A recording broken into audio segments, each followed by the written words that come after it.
Good evening, everyone. Paul Alcoholic. Thanks for having me once again. There is a solution. That's one thing for sure. And by the solution, you'll know the problem, literally. You can understand the problem in the beginning, but knowing the problem comes from the solution. So when there is the relief of the bondage of self, you'll know that the bondage of self is the problem. It'll be clear as day. But right now, like I talked about the other day, I had my first take on the problem was it was my family, yeah. It was my brothers and sisters and my parents. Then it was the police, which that lasted quite a while. And then I came in AA and I thought it was drinking and using. And I thought I had attributed the drinking and using as the cause of a lot of problems. But when I stopped drinking and using, the problems persisted. Like I had this one really strange one that would come up. It was sort of like rage that would come up in intimate situations. Yeah. If I didn't really like the person, it would never come up. But if I really liked them, or if you want to call it love them, at one point I'd get really paranoid that they were setting me up. Yeah. For a big fall, and it would come over, it would take over me, and then it would, like I remember this one night, I was taking a cab with my girlfriend at the time, my first fairy princess in AA, the first year, and we were driving to her house in a cab, and my head was talking to me, and my head was saying, hey, why don't you ask her where she was last night, And I said, well, I don't know about that. There was sort of like a debate going on, two aspects of the same crazy mind. And they said, no, don't worry, I won't come out for long. I just want to ask this one question, like where she was. I said, no, I don't know. I've seen what happens before when you come out. I think I got to keep you in that closet. But it was persistent. You know how it is? They'll try to go through the front door, the side door, the back door, the skylight, everything. And finally I gave in. I asked her, hey, where were you last night, in that sort of paranoid voice. And 3 days later, I was knocking at her door asking for the shoes I had bought her back. The relationship was burnt asunder, whatever, in about 3 days. And then you'd go through an emotional hangover, you know those, yeah? It's like there's something that comes over you and takes you over, and it makes a big splash, and then you're left behind to deal with it, yeah? And I would call those emotional hangovers are just they were like little samples of what the hell used to always be like when I was out there, like that rabid, very accelerated thought stream going off, yeah. So these things I believe were caused by cocaine use. I thought that's why I got paranoid. So when I got sober, it was really a rude awakening when they would come up, and I hadn't been drinking. So a lot of the times I had thought I knew the problem many times, but when I attempted to apply the techniques of the so-called solution, I didn't get radical relief. Yeah? So I found that cannot possibly be the problem, in a way. But when I finally entertained the idea that the root of the problem in AA, I don't believe is obsession with self. I believe it's identification as a self, which is quite different.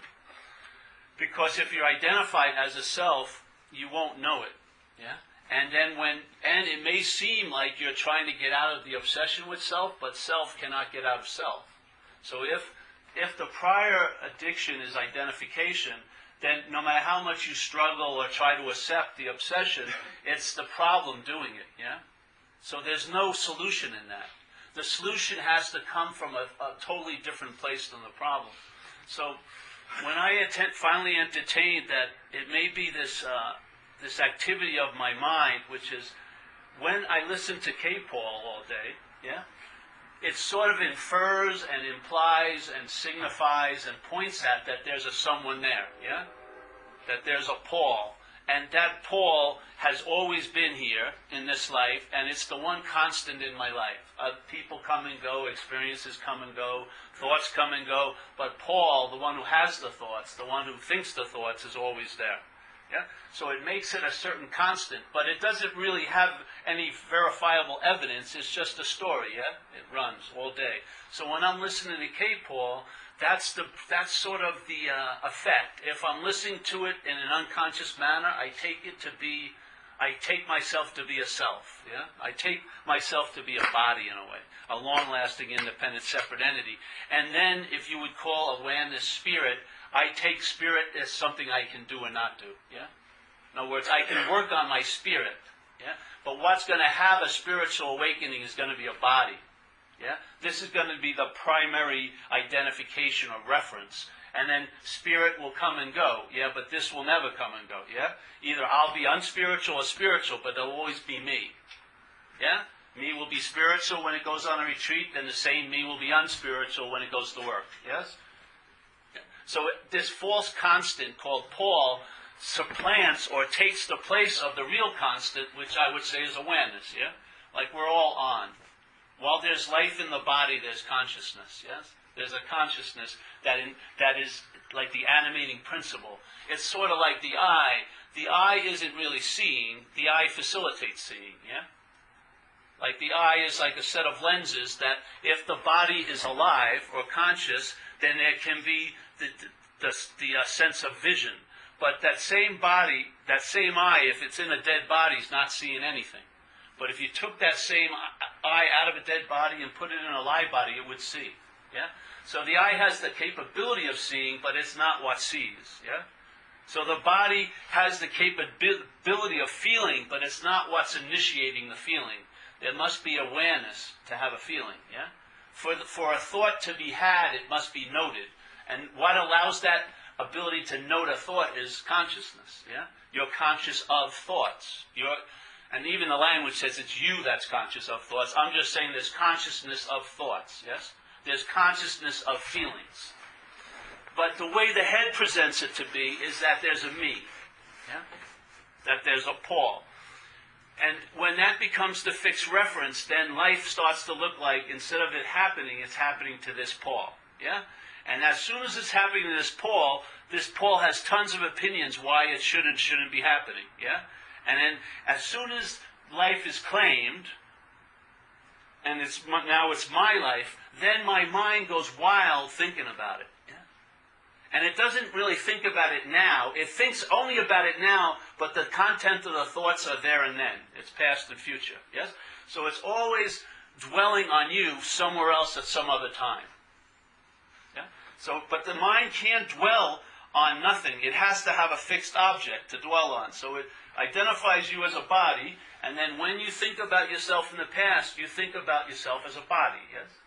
Go back in your head now, 4 weeks ago, and how do you see yourself to be 4 weeks ago? As a body in some situation, yeah? Then worry about yourself a year from now. What does your thought system refer to you as? A body, yeah? So if I think about myself in the future, in a year from now, I'm going to project myself as a body. That's the limitation of the thought system. It takes you to be a body.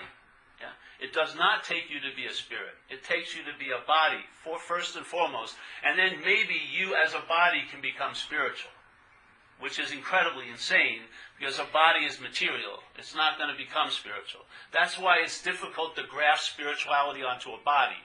Yeah? No matter how much you practice, it doesn't really seem to last, yeah? Unless you stay in a very controlled environment. Like if you stay in it's like I was in a program called Delancey Street, which is they have one in New York too, but it was a 2-year program, alcohol and drugs, and a lot of convicts there, and they would profess that their success rate was 90-something%, yeah. But the reason why is the success rate was based on you never leaving the facility for the rest of your life. Everyone who left the facility that I saw, and I mean big-time people in there, got loaded. Every one of them. But as long as they were in the incubator, they could stay sober. Yes? This is sort of what it's like. There's a certain spirituality that we can seem to acquire or attain here, but it's based on circumstances and situations. If the circumstances and situations aren't just right, it's a very fragile spiritual condition, yes? But what would happen if you and I are truly a spiritual condition to begin with? Then your spiritual condition has the potential to outshine your circumstances and situations, yes? It's nice to have a nice, lovely place, but it's not a necessity. because you can outshine the circumstances and the situations. So there could be, you could call one form of spirituality is one that is constructed and achieved and maintained and has to have the right circumstances, the situations to sort of have any strong influence on you. Then there's one that is like an all-terrain vehicle. Yeah? You can travel over every situation in your life and you'll travel lighter over them. It may not change your situations, but I guarantee you you'll travel lighter through them. Yeah? Now to me that's valuable. Yeah? And then in this spirituality, its basis is right where you are at any time with no requirements necessary. Yeah? So it's just an entertaining of a fact. Yeah? And if that fact is a fact, you'll know it to be a fact. Yeah? You've entertained a lot of bullshit already. So have I. I mean, most of us are entertaining false evidence and it seems to appear real. Can you imagine if you actually entertained a fact? How much power it would have? It's unbelievable. I mean, you finally hit the money. You know what I mean? Oh, false evidence, false evidence, false evidence. This person's going to say me false evidence, yeah? That job's going to make everything great. False evidence. I'm going to have another kid. False evidence. I'll get a puppy. False evidence. Appearing real. None of them are really going to deliver the super goods. But then if you're lighted on the fact and it start actually delivering it, unbelievable. There's a certain level of convincing that occurs that can't be shaken by circumstances and situations, and definitely can't be shaken by the thought system anymore. Yes? So no matter what my head says, how I'm doing, how I'm going to be doing, how I was doing, how I should be doing, which is the big one, none of that seems to stick anymore, because there's something that is known now. And the level of knowing it is you're being it. Yeah?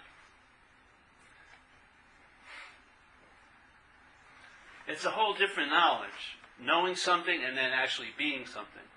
Like this a great master, Sri Ramana Maharshi says, to know God is to be God. Yeah? If you actually knew God, you'd be God. Because that is the highest form of knowing. What I wanted to do, and what a lot of people I meet want to do, they want to know God as themselves. Yeah? But you can't know God as yourself.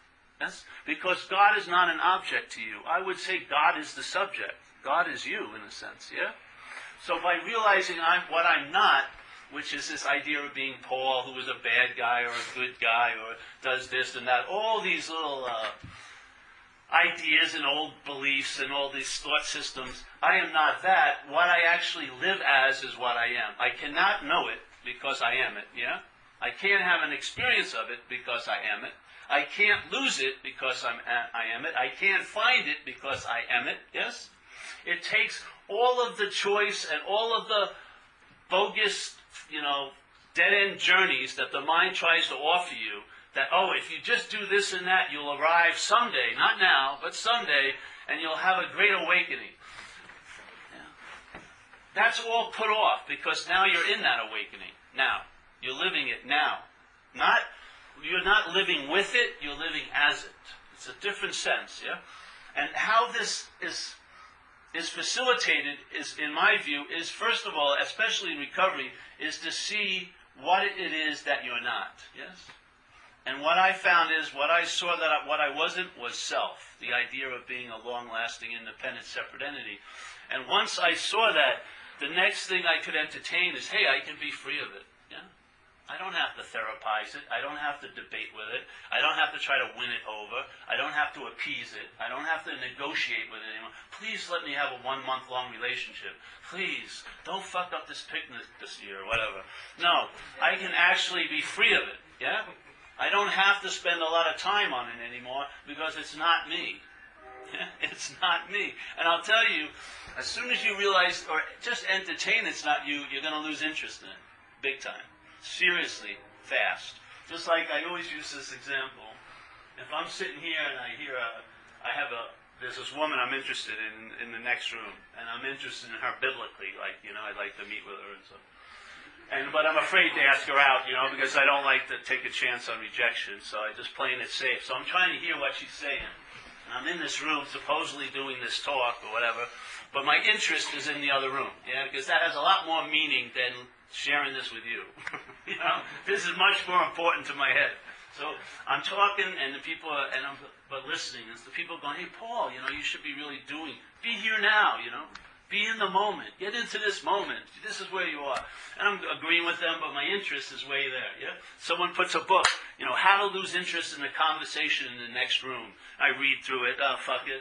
My interest is still there. And then suddenly I hear her talking, and she mentions a guy's name, Matt. As soon as I hear it's not about me, I lose interest in that conversation. I do not have to take a workshop on how to lose interest in it. Yeah. I don't have to go away on a retreat. The interest immediately leaves that and comes where? Right where I am. Yes? Right where I am. And so the interest and attention loses interest in that. When you lose interest in something, it doesn't mean you lose interest. You just lose interest in the something. Yeah? There's tons of interest and there's tons of attention. But what happens is, especially in selfing, your interest and attention, instead of having a wide aperture, it's focused. You're concentrated because you're constantly seeking. That's what self is doing. It's self-seeking, and it's frightened. It's not going to get what it wants or lose what it has. So it has a purpose. So your interest and attention, instead of free-ranging, is enslaved to an agenda called self-will, let's say, yeah? To your mind, your selfish, self-centered mind aspect has an agenda, and your interest and attention is focusedly enslaved to that. So you're like this. Yeah? Now, when you take away that object, yeah, the interest and attention is freed up, and maybe you'll be interested in another person instead. Yeah? Maybe you'll stop being interested in the surroundings you're in. Maybe you'll lose interest in the thoughts meandering and what's not happening all day, picturing you there and then and worrying about impossible situations that you believe will happen to you next week. Yeah? Maybe that interest and attention will be unwedded to that bullshit. And where will it be? Right here and now. Yes? Because even when it goes there and then, it's doing it here and now. Every day, every time you think about the future, it's happening now. Every time that the past is ruminated over, it's happening now. You cannot escape the parameters of now. Yeah? There's no way you and I have ever been out of any moment. You cannot get out of a moment. The whole point of getting into the moment is bullshit, because it's actually the way you act as if you could be out of a moment. Your desire to get into it reaffirms the false idea that you could be out of a moment. You and I cannot get out of this moment. Yeah? And on the other way, you and I are constantly trying to get out of self, which is what seeking is, isn't it? What you're attempting to seek is relief from the original addiction, which is mind addicted to self. Yeah? Really, to me, that's the original disease. Like alcoholism is just a subdivision of that. Yeah? And alcoholism is actually trying to get out of that, yeah? By drinking and using, and trying to escape. But self can never get out of self, so there's never an escape. Yeah? So here,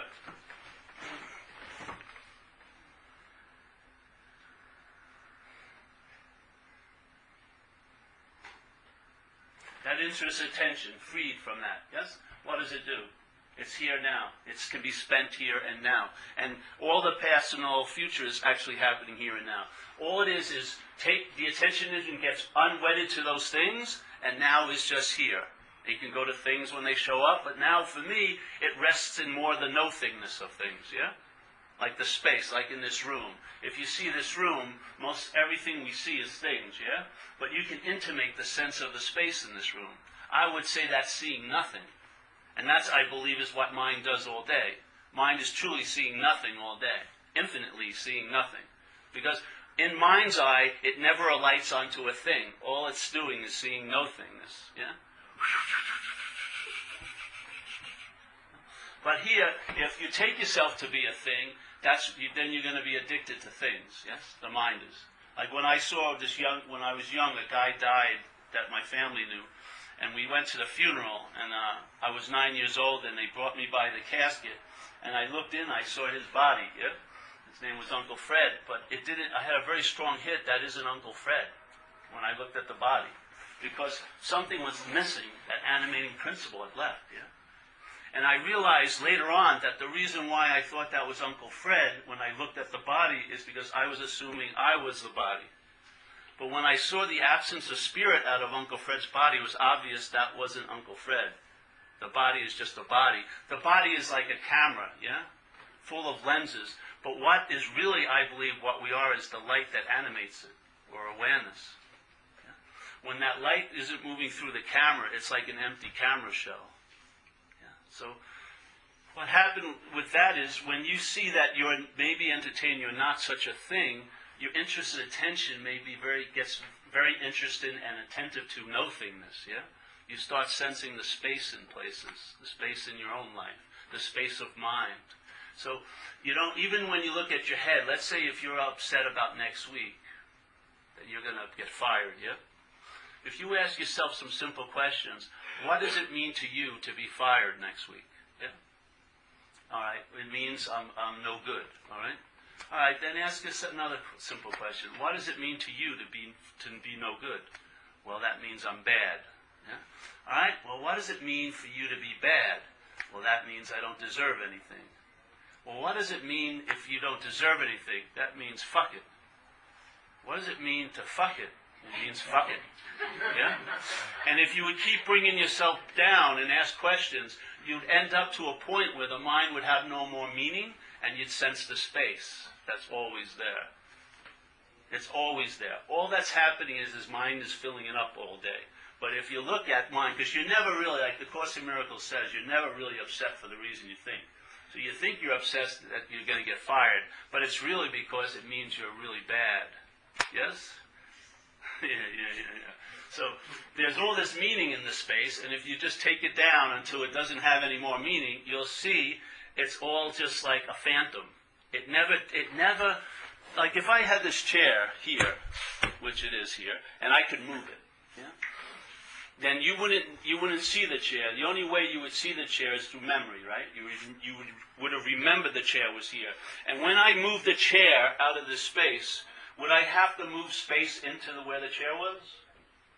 Would I have to go to the closet? Oh, get me that chair-like space over there. Fill it up? No. So really, the chair isn't really taking up any space. It's more appearing in space, yeah? Just like the wall. The space outside isn't really...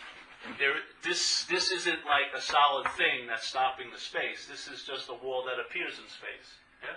If we took the wall down, would there have to be something moved in, like space? Would space like suddenly rush in, like if it was a void? No. There's all there is space. Yes. So okay, what's the difference between this and a chair? If this walked out of the room, you wouldn't know I was here anymore. You wouldn't see me, feel me, taste me, or touch me. But you could remember me in mind, yeah? But did I take up any space? Or am I more like an appearance in space? If I'm an appearance in space, so here, all right, so if I hit this chair, it's going to hurt me, yeah? So appearances affect appearances. But if I try to grab space, can I grab space? Can I punch space? Can I strangle it? You know? Can I rethink about space? Can I remember a space that I saw 3 weeks ago in a room in, Schenectady? Whatever? Oh, that space is very familiar to this space. I think I've seen this space before. I didn't like this space, you know? No, it's very, very claustrophobic, this space. Bring in some new space. Bring in that space I once knew, back in San Fran. All right. No. See, space you can't do anything with, yeah? I can't affect it, in a way. The only thing I can affect here is another appearance, as an appearance. Yeah? But as an appearance, I have no effect on the space whatsoever. That's sort of what like mind is. Mind is like an open sky space, where things appear in the sky, but they don't affect the sky.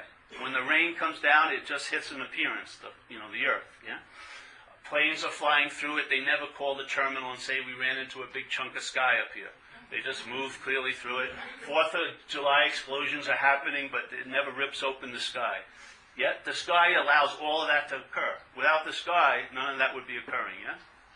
So it's like the context that allows the content to appear, but what appears as content can't affect it. That's what mind is like. I mean, mind is like. That's the immunity to alcoholism. To know one's true nature is the immunity to be fooled by the false nature that the mind presents all day. Yeah, that's how you know the problem by the solution. You know things are appearing. You're not denying what you're feeling. You're not denying the thoughts, but you are denying that you're the thinker of them. You are denying that you're the feeler of them. Yeah? You are denying the claiming of all these activities. You're not denying the activities. See, some people get confused. They go, well, I didn't do that. No, that happened. But there wasn't any you that did it. Yeah? Like Buddha said, events happen and deeds are done, but there's no individual doer thereof. So things happen, but why does it have to mean that there's someone who did it? Because that's the logic of the conditional mind. It cannot see an action without believing there was a noun that did it. And if it can't be you, and if it can't be someone else, it will be God. God did it, yeah? Somehow there's always going to be a noun, because that's what creates the loop of the story. We can't just let verbs be verbs. We have to sort of have nouns in it to tell a story about it, yes? You did it. But if you read the big book of AA, if you were powerless over alcohol, then the behavior you exhibited underneath that influence, why do you have so much responsibility for? Accountability is called on, but not responsibility. You were powerless. You were dancing with a 500-pound gorilla. You were going to stop when it wants to stop. Yeah? But still, the logic of the conditional mind overrides all the principles we learn. We keep coming in here and still think we were responsible for all that shit as if it was willpower that caused it. It's a disease of mind. Yeah? You can't take an x-ray of alcoholism. You can't see it. But you can see its effects. You can see its effects in the body and the liver and kidneys, and you can see its effects out here, but you can never see it. Yeah? It's infected the thought system. So if the thought system is what produces the sense of self, and it has alcoholism, the sense of self that you're going to be saddled with is an alcoholic self. That's why we identify with each other in these rooms, because I know what took you over, because the same thing took me over. I don't identify with who you are. I identify with what's taking you over. That's why we laugh together. If a normal person comes in here and hears some of the shit we say, they're aghast. They'll never come back. But we all laugh because we know what it's like to think that way, to feel that way, to react to life that way. Because it's one format that's infected all of us. Yeah? One mental system called alcoholism, which is a subdivision of a bigger system called self-centeredness. Yeah? If you want relief from the effects of self-centeredness, don't go out there and try to change all the effects. Go to the center, self. If I'm not that, if I am not the center of that system, my attention and interest becomes unbeholden to it, and I get freed from the slavery or to that bondage of self. Literally freed. Yeah? Not even literally freed, it's like you were never bound. That's the freedom. The hit is that you were never bound. It's not even, you don't even have the joy to believe you were bound and then you got to be free. Because somehow you'd write yourself into the story of that event. Yeah? I must have done something. I'm a chosen one. I was bound, and now I'm free. No. If you were never bound, then it has nothing to do with you, the freedom that you're entertaining. That's why it can last. Yeah? If it has to do with you, it cannot be always available. It has to be infrequent, so that if it does get met once again, it'll be based on you. And if it never gets met again, it'll be based on you. This is called obsession with self. Yeah. If freedom was just an obvious state, and there was no big creds you could get out of it by breaking the chains of bondage and going to the highest hill and looking at the vista and then abandoning yourself and having your hair blowing and having a great spiritual awakening, yes? If it was just normal dog shit awareness every day, what the hell, what story could you write about it? No one even care. I don't have colonel things up here and you have sergeant stripes. There's no hierarchy. You know what I mean? There's no one ahead of the line and anything like this. It's so beautiful because it's always available at all times with no requirement necessary. You're totally irrelevant in the entertaining of it. If it was about you, you would change the channel. But this channel can't be changed, yeah? Because it's prior to you. It's a timeless solution. It has nothing to do with you. It has nothing to do with me taking an action to produce a result. Yeah? It has to do with entertaining what I'm not, and then you get informed of what you are. Yeah? You get informed of it. It downloads. You find out by not knowing. Yeah? You find out it immediately thrusts a God of your own understanding out the window, and now it's a God of its own understanding, which is revelatory. Yeah? Because if I'm the one who builds the portal for God to enter, it's going to be a very small portal based on all my ideas. But if I give up that playing God, yeah? If I give up that activity and I allow and I stay in a state of I don't know, which is the easiest one to stay in because you don't know. Really, it's the easiest one. You don't know. In that I don't know, I find out. And what I find out convinces me much more deeply than anything I've ever known before. I don't care how much I studied it. Yeah? Finding out this way produces a sense of convincing. So now there's an immunity to K-Paul. K-Paul doesn't locate me, doesn't define me, doesn't project me, doesn't ruminate over me. It's just an activity.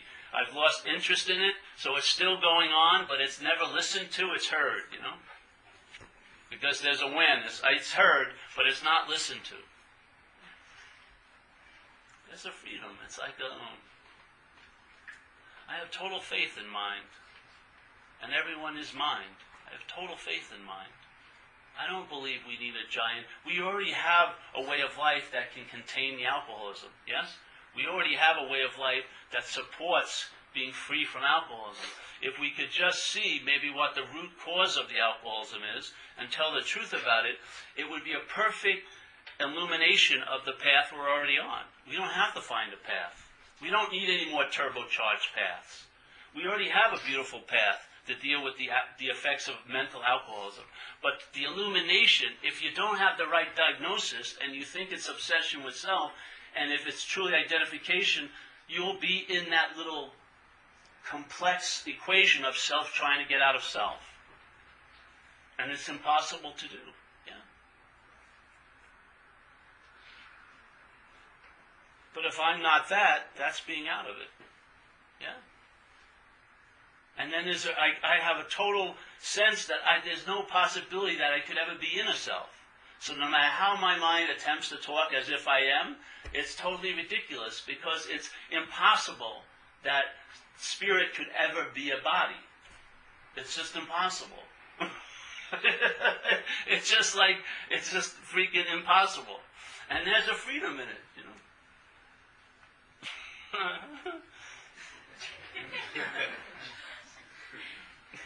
So, we talked the other day, but I want to talk again. This lady, I was at a meeting. It was a really nice meeting, and she was talking in a really beautiful way about how she's in this valley, and then every day, in a way, her life, she has to hike up to this hill, and the highest hill before she hits the ridge, she calls it the third step hill. And then when she makes it to the third step hill, then she sees the vista that the ridge offers, only to be thrust back into the valley, and then forgetting it and having to climb, And so she does literally the climb every weekend, but it was sort of like an analogy of, living in the valley trying to get to the ridge. And I just said, why don't you just move to the ridge? You know what I mean? Just move to the ridge. You may not have 10-minute shares anymore, because there won't be a giant travelogue, because you won't be in the valley. Yeah? You'll be on the ridge. See what happens then? You know what I mean? You'll have to come up with new material. Because the whole, rope, yes. No, you're on the ridge. I'm seeing the vista all day. Why would I want to go on a vacation if I could live at the vacation house? It just doesn't make any sense. It really doesn't. Why would I want to keep toiling? If it says in the book, there'll be a point where you'll be placed in a position of neutrality with no thought or effort on your part. That's like being placed on the ridge. Yes? The problem will not exist for you. The valley. You'll be seeing clearly. You'll be reborn as a ridge person. Ridge is me. Yeah. I mean, if you want to visit the valley, far out, but don't claim citizenship anymore. You're done. I hear people share all the time. I'm really feeling great, but they always bookend it, well, I'm still crazy. I'm still one of us, motherfucking asshole. You know? No, be brazen about it. There's freedom. There's a freedom available. And it doesn't matter if people don't like you at all. Who cares less? If their liking me would have saved my ass, I would have been saved a long time ago. Kissing people's ass. Shit. Who wants to have approval of the other insane inmates? Really? Oh, thanks. You're one of us. Oh, that's great. I'd rather be on the other side of the door. You know what I mean? Bringing the prescriptions in there. The mess. So I don't know. You know? This is how I've seen it over the 20-something years I've been in AA. This is what it's come to. I really believe, and my experience of the program shifted when the diagnosis got shifted. When I saw that it wasn't obsession with self, but it was identification as a self. So it was a matter of, that really was quite illuminating, because when I read the book and I saw the word self, all new downloads occurred, yeah? And all of them had a very distilled one point: I'm not that. Yeah? I am not that which I'm constantly taking myself to be, brought to me by K. Paul all day. I am not all what it infers, or it implies, or it points to, or it has conjectures about. All that phantom little Paul, full of old ideas and beliefs and conditionings, and this could never happen to me. I'm not beholden to that. Yes? I can walk away and not look back. It has nothing to do with me. Yeah? It has no ability to define me unless I believe it. That's the only way it defines you. As soon as it's defined you as a self, you're basically fucked. Because you'll be driven by seeking to get out of it, and that's one form of being in it. Trying to get out of it. Yeah? You can't get out of an imaginary problem.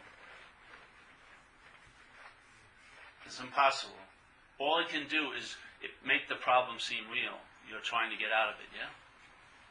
It's like we said the other day, everyone's trying to get into the moment, but they cannot possibly be out of the moment. And a lot of people are trying to get out of self, and they cannot possibly be in self. Yeah? People are trying to get into what they can't be out of, and they're trying to get out of what they can't be in. It's crazy, isn't it? It's like we're thinking we're going the right direction on the highway, we're going the exact opposite direction. Yes? I mean, have you seen people who talks more about self than people trying to get out of it? Really? Who talks more about self than people trying to get out of it? I haven't heard any people talk more about self than people trying to get out of it, yeah? Their mind's more obsessed over the idea of being a self, trying to get out of it, than they were ever obsessed being a self when they were in it. Yeah? They're seemingly in it. You have to see it. You have to see it. You're trying to get out of it is being in it. Quite a way, yeah? But if I'm not that, that's being out of it, yeah? Because it's impossible to be in it. That's the only way. And that solution is timeless. It doesn't take any time. If I'm not that, if it's an imaginary problem, what more do I need to do? If I do anything about it, that's making it real. If it's an imaginary problem, it takes no time. And that's one of the qualities, I believe, of the real solution, is it's timeless. Yeah, it's timeless. It hits you like a thief in the night. It jacks in like that.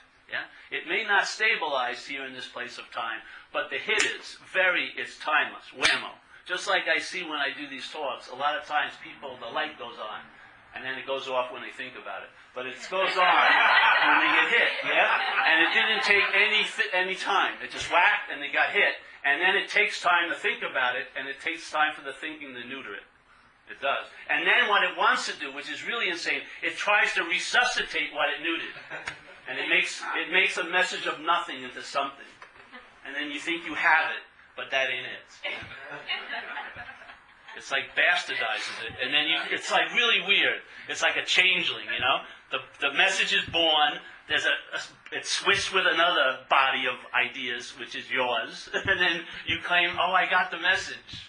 No, that's not the message. That's the bastard child of selfing.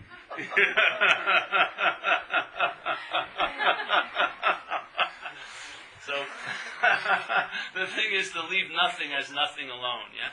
And the mind can't leave nothing as nothing. It has to make it something. But if you're not that, that's nothing, yes? And it's timeless. That's the thing. The quality of timelessness will drop in, and that's some way of how you intimate where the solution's coming from. Really. You'll see it's not confined or defined by time. More doesn't mean it's better. Yeah? Quantity doesn't mean it's better. It doesn't. The more you do things around it doesn't mean you're going to get more of it. It's nothing. It has its own qualities. It defines the experience or the event, not you. Yeah? But what would happen if there was a state that got stabilized where you were, and no matter what thought you ever had about it, that wouldn't affect the state? Wouldn't that be something reliable to rest in? It wouldn't be produced or manipulated or deformed by thought. There wouldn't be distance put into it by thought. You're far away this weekend, you're closer because you're going on a retreat. All this baloney of moving back and forth, hot, cold, connected, disconnected. If you saw all of that, all those movements of mind hasn't moved you one bit from what you are. Yeah? Not one bit. It hasn't moved you 1 inch from everywhere. And it hasn't moved you closer 1 inch to everywhere. It's just everywhere. There's no maps, there's no time, there's just everywhere. Wherever you seem to be, that's the center of everywhere. So now you can live from being centered, but not self-centered. Yes? The centeredness shifts from self-centered to centered. Self-centered is mostly here, yes? Centered is wherever you are. That's pretty nice. Huh? Self-centered up here, centered wherever you are. Self-centered here, everywhere. You know? The movie of self-centeredness, your little porno theater here. The movie of centered is everywhere. Tons of possibilities. Here, very few possibilities. Stale popcorn, lousy jujubes, in the same fucking movie. Debbie doing Dallas, or you doing Dallas, or whatever. Something's happening to you. And you can't get out of this fucking porno theater. It sucks. Hasn't it? It's like here, if we had a marquee outside and it said, Paul's story. Only Pauls would come tonight. Yeah? We've got 40 Pauls, and maybe a couple of women who went out with Pauls to be right about their opinion of Paul. And so we all sit here, and everyone's excited because it's going to be about them, you know. And I know it's about me, this Paul, so I got the doors locked and everything. And the movie starts, and everyone's excited. In 2 minutes, as soon as they recognize it's not about them, they lose total interest in it. But I'm glued to it. I'm going, watch, the phone's going to ring. Is it the fairy princess? Is it a job? And everyone's like snoring. But I'm totally obsessed. Why? Why is that? Why is that? It's me. Yes? You see it? Interest and attention is like a homing pigeon. It goes to whatever you think you are. If you think you're the construction of a mental system, you're going to have devotion to that mental system. And that devotion is going to produce an effect. And in this case, it's going to produce tons of anxiety. That same faith, if put over to centeredness, will produce an ease and comfort in your skin now. It's the exact same energy. Exact same energy. Most of us have been devoted to a thought system that's failed us, yeah? And we're the perfect examples of what someone looks like who's a devotee to that system. We're fucking flipped out. We're scarred. We can't hug people. We're shut down unbelievably emotionally. We're seeking constantly. We have a strong sense of entitlement. We think we're right. We want to be special. We're constantly seeking all day. That same faith that produces all that seeking could produce peace of mind. Yes? Could rest in where you are with total confidence that you not that you will be taken care of, that you are taken care of. Yes? Not that you will be taken care of. If you are taken care of long enough, the will be taken care of is dealt with. Yeah? Because every moment you really want to be taken care of is are being taken care of. It's not a will be. That's all a fantasy. But after every are being taken care of, are being taken care of, are being taken care of, the idea of will be taken care of is totally dismissed. Yeah, you're truly living in a sense a day at a time. Yeah. And what happens is freedom provokes more freedom. The solution provokes more of the solution.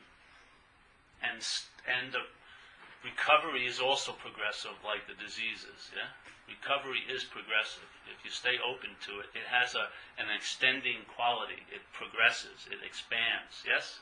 If you're just a little willing and you honor it, it just expands. And your life gets richer and richer in the ways you never would have thought, being available to others, being able to hold the space.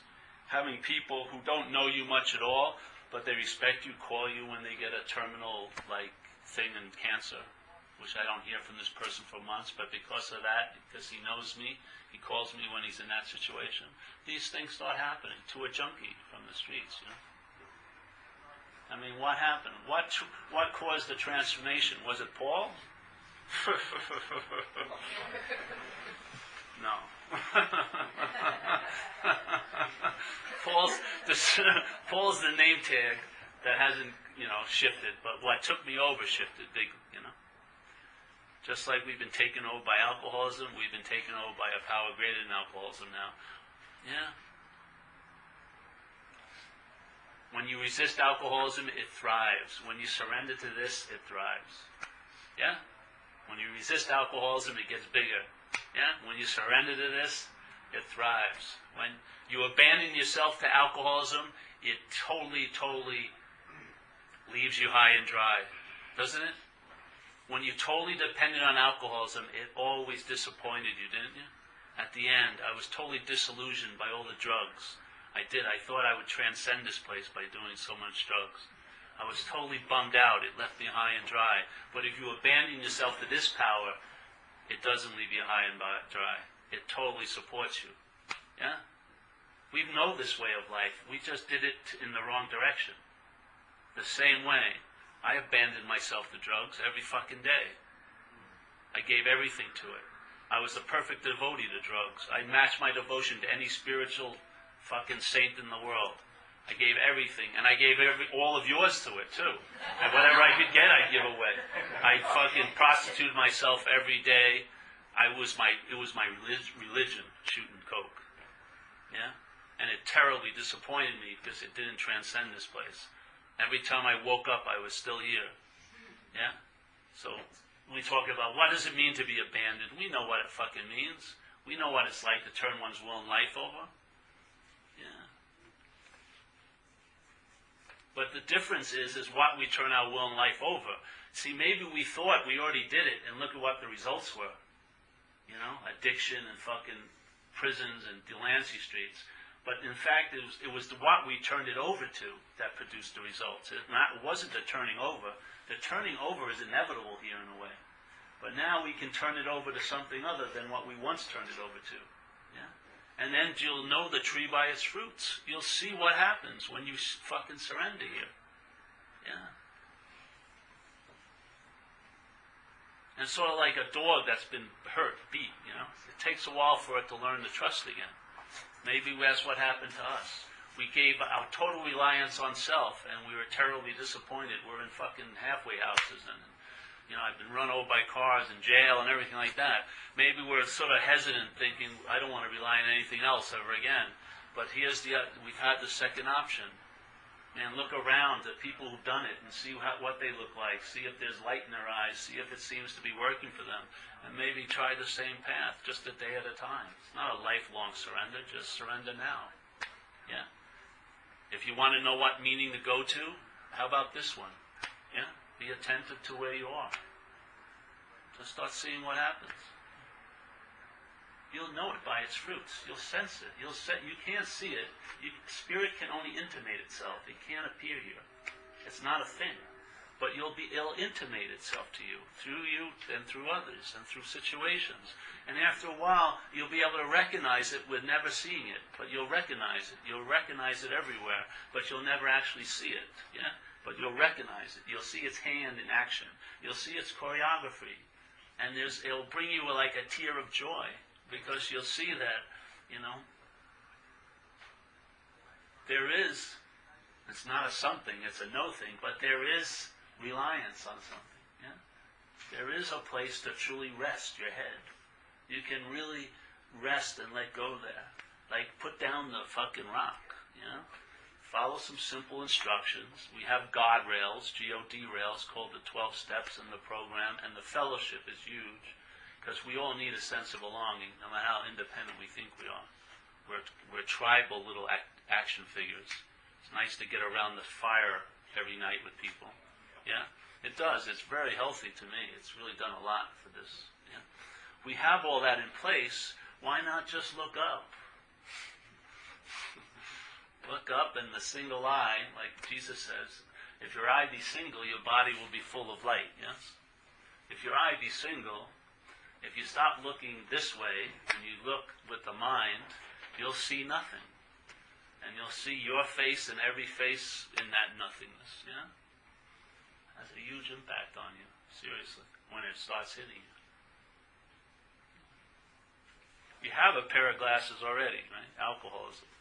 Then Chuck C. said there's a new pair of glasses, recovery. Those new pair of glasses are meant to correct the distortions of the original pair of glasses.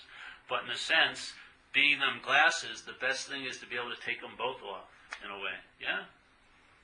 And so that instead of another form of looking, you can see again, like when you were a kid, if you weren't in an abusive situation. I wasn't, so when I was a kid, there was a freedom there, yeah? Because I couldn't think of that there wasn't. You know what I mean? When I was doing something, I didn't have thoughts that I could possibly be doing anything else. And so there was really a presence in what I was doing, because my mind hadn't got this insane option. I don't have to be doing this. You know what I mean? I shouldn't be doing this. What? I should be doing something much better. You know? All that wasn't there. So I was here because there was no mental there I could go to yet. Yeah? My mind grew, and then the there became the here. And that's what I wanted to get out of my whole fucking life, was that mental here. And I tried to escape, and the weirdest thing in all my escapes from the mental here brought me to jail here, in the manifest here. My intention was to get out, and I got imprisoned every fucking year.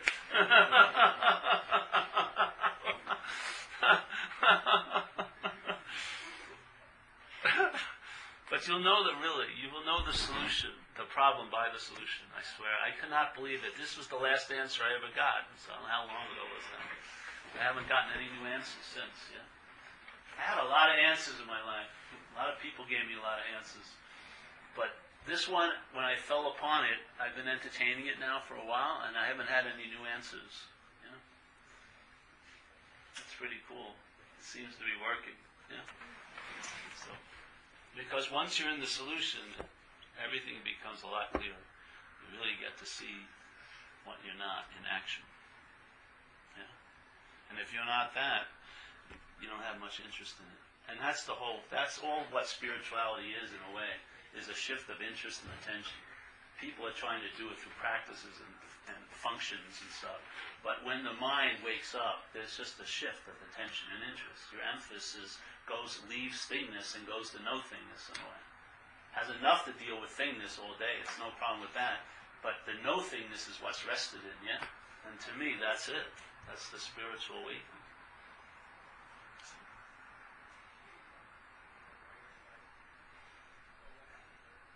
Any questions tonight? Hello back there. Hello, yes. We're having a meeting, yes? All of us, yeah.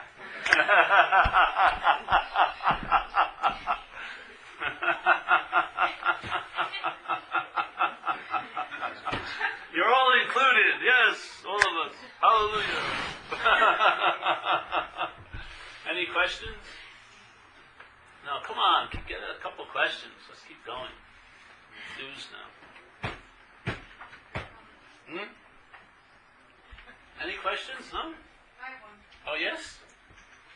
Patty Montoya. Hey, Patty, how are you? When you said you have 20 years of sobriety. 24 years now, yeah, about. At what point did you kind of have this realization? I mean, Well, I heard the invitation, I think, in my 9th year sobriety. what do you mean by that? I went to a meeting that was in AA where a woman was sharing this point of view about not being a long-lasting, independent, separate entity, what we would call self in AA. Yeah. And when I heard it, it was like an unspoken yes. Yes, something hit me. And then I just started to entertain what she had said, and I followed up on I read some books, and I went to see other people, and I got a flavor of what a lot of these people were sharing, and I just walked around entertaining it, That's the way I like to use it. I wasn't thinking about it. I was just, if I read something, I'd hit a point of some statement and would produce a pause, I would just stop reading and just sort of let that pause grab me, my attention, and walk around and be like, if I was not that, then I could actually be free of it. I wouldn't have to work on myself so much to try to improve what I'm not, because it's not me. Oh, I like that, yes? And then what happened with me, just like when I first drank, when I first got interested in drinking, I was in a Little League baseball game. That night, after I drank, my athletic career came to a screeching halt. No more of that, no more playing anymore. This is what happened to my spiritual seeking. I was spiritual seeking, and I heard this message, and my spiritual seeking came to a screeching halt. That's what happened, literally. And I left with my pants down.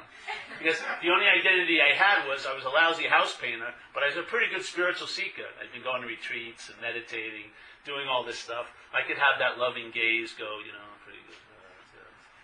Yes, I love you, but I feel sorry for you. I wish you were where I am.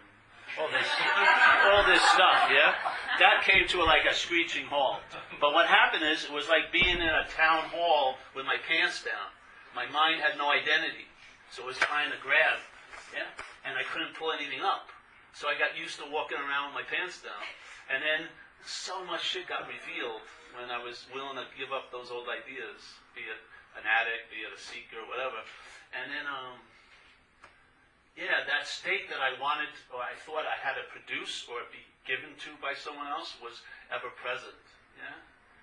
So I don't mean I honor the people I've heard, but I don't follow them. You know what I mean? I don't follow anybody in a sense, because I think you and I are our own authorities. Inevitably, it has to be so.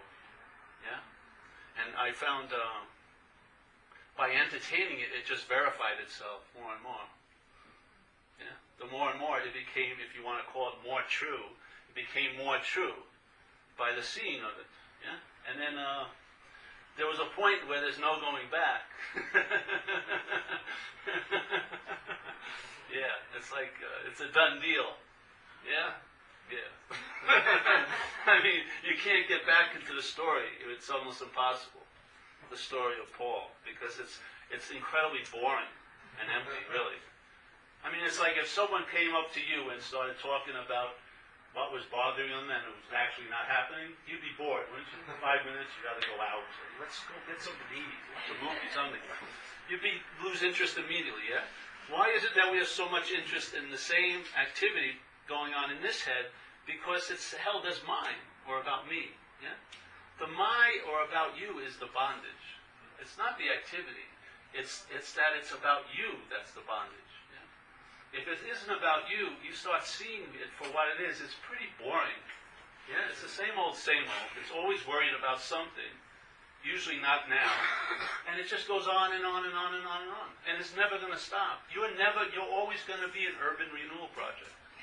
It's always going to find fault in you. It's never going to be, okay, we're satisfied. You've done enough drugs, you've hit the quota, you're going to be satisfied from now on. Put down the drugs, you don't need one more, you're satisfied. You're always going to be high, you're never going to get arrested, everything's fine. It never reaches it. It's always seeking for seeking's sake. It never finds. It has no intention of finding. It has no intention of finding. When it finds something, it immediately leaves it very quickly. I've seen people who say they've been enlightened 3 times this life. 3 freaking times! You would think one would be enough. 3 times they were enlightened this way, and they keep seeking. I'm enlightened again, and they're still seeking. Seeking is for its own sake. It's not to find. The story is that it's to find, but that is not the truth. So that's sort of what happened to me. And then I was in a position of sharing in AA already, because I used to teach 4th-step workshops. So people were under the illusion they were coming to a 4th-step workshop after a while, and there would be no writing or anything like that. And I was just sharing from what was happening. And then it led me to this, really, because we made a big mistake. We put up a website like almost 3 years ago, and now everything hit the fan then. So people started hearing around the world and then getting in touch with us. Yeah. Any more questions? But I have such a fondness. You can't believe what a joy it is to share with people in the tribe, because I really truly believe in my heart of hearts. This is the diagnosis of the disease. I really do. In a humble way, I really believe I can't find it to be anything else. I know it's not obsession with self. I know that clearly. Yeah. But this one, when I entertained it from this point of view, it radicalized the program for me. I mean, it just shifted everything. And then when I would do an inventory, it was like I was doing it on a foreign person. Yeah. Because really what it says in the book, read it. It's that page 64 where it says self is what has defeated us. And now we're going to look at its, meaning self's common manifestations in our lives. This is how it defeats us, yeah? And how it defeats us is the my, obviously. Because if you look and ask anyone in this room what self defeated them, they would say the same answer, myself. Yeah? My is the way the way the defeat occurs is through the identification or claiming of, yeah? That's the way it's defeated. The masthead for the defeat is maybe self, but that's not what defeats us. That's like the hammer, but the intention is from the my. Yeah? It uses the hammer of self to beat the shit out of you, but it's not the hammer.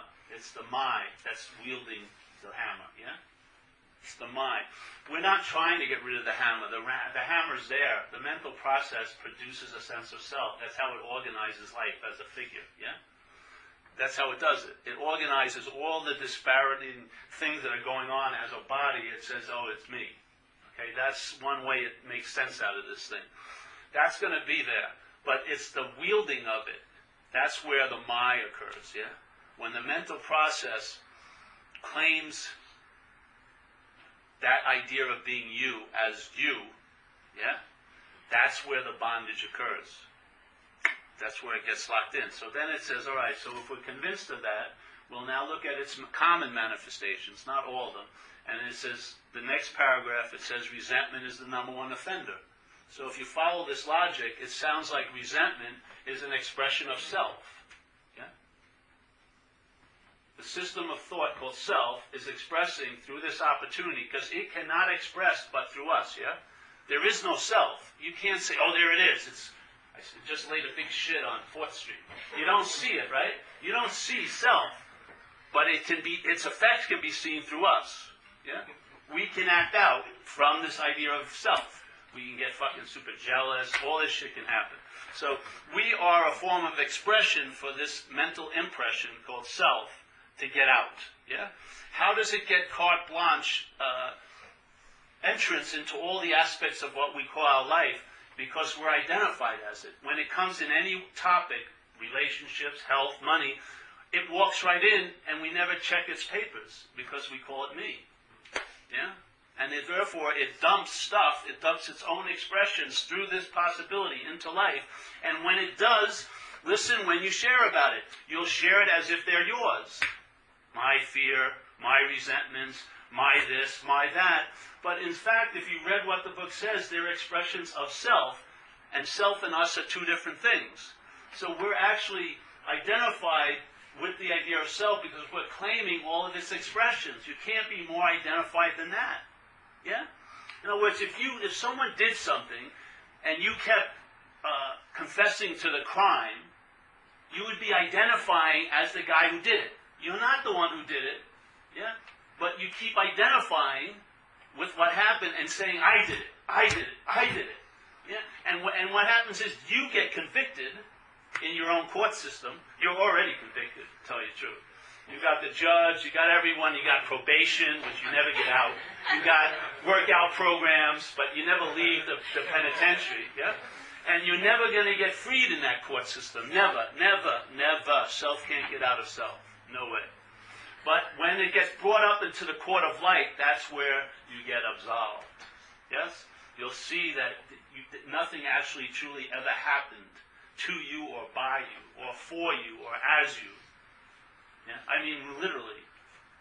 So all that guilt and shame that's resting on that branch of being the doer of all those actions, the branch gets cut. You don't have to go through all the guilt and shame. The branch gets cut. It has no place to rest, and you're freed from the guilt and shame. Yeah. You're walking a free person now, like a free-range alcoholic. Literally. It's funny, but it's not. It's really a blast, to tell you the truth. You cannot believe when the narrator dims down and you're in the football game and you're actually feeling the blows. You're not listening to the narrator. Well, the home team's losing. Oh, this is going to be a terrible season. They suck. We should have fired him a long time ago. No, you're just in the game. Yeah, you're playing the game of life. You're a participant, not an observer. Yeah, so if you see it that way, I don't know, maybe I'm wrong, but it sure sounds like what he's saying is self defeated us, okay, in a lot of ways. Let's look at its self-expressions. All right, let's start with resentment. All right, so that actually is the expression of self. It's not my expression. Oh. Why is it that every time I see one of those expressions, or someone points them out to me, the first thing my mind does is claim them to be mine? I would say you're identified as a self. I would say that's the activity of the disease called alcoholism. Right now, you're in the bonding mechanism of the disease of alcoholism. Now, if you try to get out of it, you'll be in it. Because you'll be playing God, and you can't get out of self. All right, so how do I get out of this mess? Realize you were never in the mess. You're not a self. Hallelujah. That takes no time. No time. Now, for it to translate here, we do steps and everything like that so that the space can get cleared, so that life can express a different format. Instead of self-centered, it will be centered. Yeah? And it will manifest in various ways, and instead, it will not defeat us, it will enliven us. Yes? We will be reborn instead of enslaved. Yeah? It's the same mechanism, it's just a different power. Instead of self defeated us, this higher power saves us. Yeah? Same mechanism, just a different delivery system. So I do inventories like that. Yeah? And I try to, when I work with people, that's how I point it out to them. Why not? Because I can do a perfect inventory of everyone in this room in 5 minutes. I mean, fearless and thorough. Patrick, you're a fucking asshole, whatever, like that. Super fast. But I have months and months of confusions when I'm looking into me. Why is that? Why is it that you I can see really clearly, but me I'm very confused about? Where are those hidden agendas? I know your agendas as soon as I see you. Where are those hidden agendas for months? Writing, talking to other people. How do you see me? How do you... If you looked at it as a foreign installment, you would see it. You'd have a lot of clarity about it. Really, literally, you would say, "Oh, these are the expressions of self." Yeah, do I like the expressions of self scattered in what I call my life? No, I particularly don't. Well, how are you going to get out of it if self can't get out of self? Well, the solution is I may not be self. If I'm not self, that's how I get out of it. Point it out to me if you think I'm totally wrong, crazy. Maybe my logic is really strange, but this is how it seems to me. Yeah? And it's verified in my own participation with this entertainment. Yeah? I travel lighter in my life for a long period of time. My career in AA was destroyed because I had a great career as a circus speaker doing 4-step workshops, but I've lost all interest in that now. I'd much rather entertain this possibility. To me, this is a quantum leap. Yeah? Though I have no problem with 4 steps or anything like that, I just can't go into them anymore. It just doesn't work. I've tried, I just can't do it. I'd much rather just share this. Yeah? There's tons of people that can give you ample thing, but I'd love to hear people talk about the 4-step as if it's an inventory of the expressions of self instead of ours. Yeah? Maybe it would produce a new result.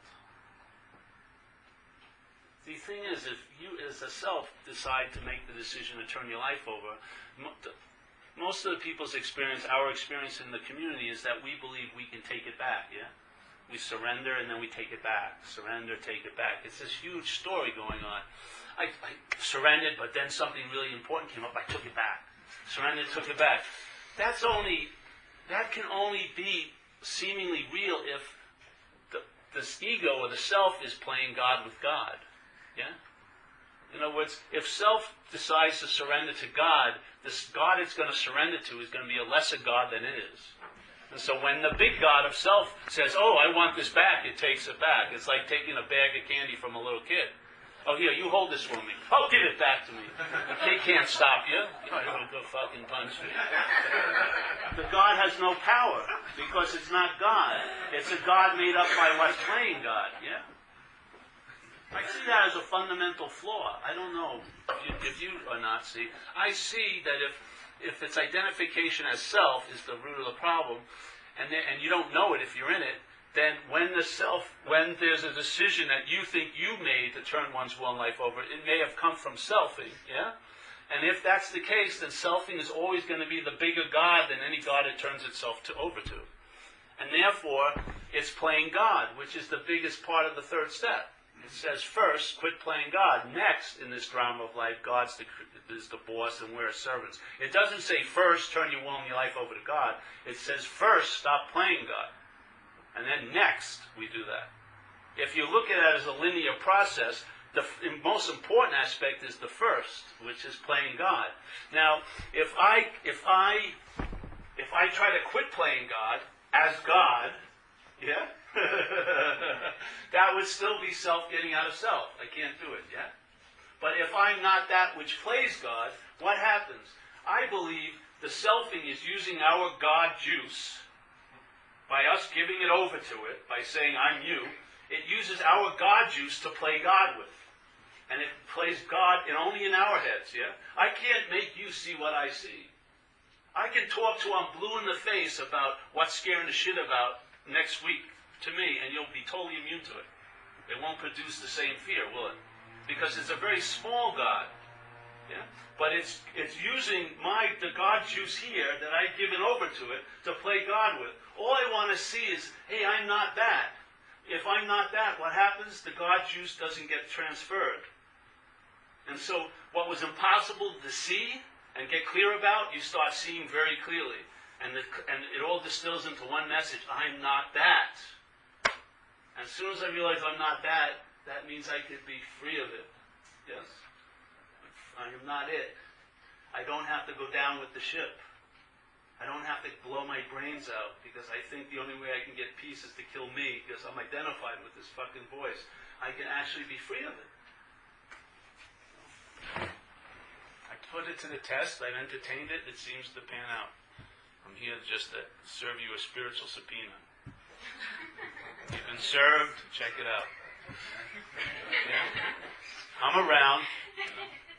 I come all the time, and we've been doing it for like 20 years. No one gets left high or dry. All the talks are free on the website. If you're interested in it, you can get it, have it repeated. I think repetition is powerful here, just like here it's a poison in the world with advertising and how people, you'll never be as good looking as your brother. That's what my mother said to me ever since I was a kid. You'll never be as good looking as your brother. Thousands of times. Okay, Ma, all right. Please, enough. Enough with that lovely statement. Repetition tends to sort of produce effects here. We're just using a poison as an antidote. We're repeating this message. Yes? And it's just an invitation. That's all it is. Not a big dissertation. An invitation. Just offer it. It's not a draft. It's not saying it's better or worse than anything. It's not in any competition with anything else. It's not competing with Buddhism or anything like that. It's just an invitation that can illuminate all those things. Yeah? If you look at every path, they all get back to the root problem, which is either identification as self or whatever. Yeah? This isn't new in a way. There you have it. Dover's done. Hey, any more questions? No? All right. Well, we'll pass the basket. Oh, we did it already. All right. And we have shirts for sale. This is my excuse as a shirt salesman. I got to give you a nice talk, and then I can get right down to business. Sell some shirts.